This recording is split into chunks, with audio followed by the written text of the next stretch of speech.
যারা বলে মাছ মাংস খাওয়া উচিত না বা জীব হত্যা এসব পাপ, এগুলো মাছ মাংস খেলে পাপ হয়, অনেকে দেখেছি মাছ মাংস খায় না, অথচ তাদের জন্য আমি আজকে কিছু কথা বলে যাই।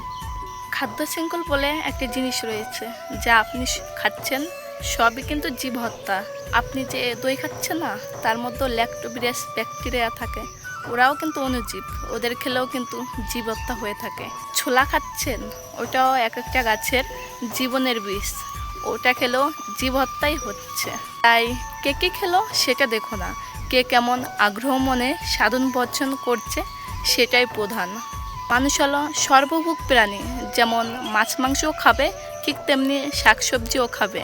আর মাছ মাংস ছেড়ে দিয়ে যদি ঘাস পাতা খেয়ে ঈশ্বরকে পাওয়া যেত, তাহলে গাধা ছাগলরাই আগে পেত, মানুষরা নয়।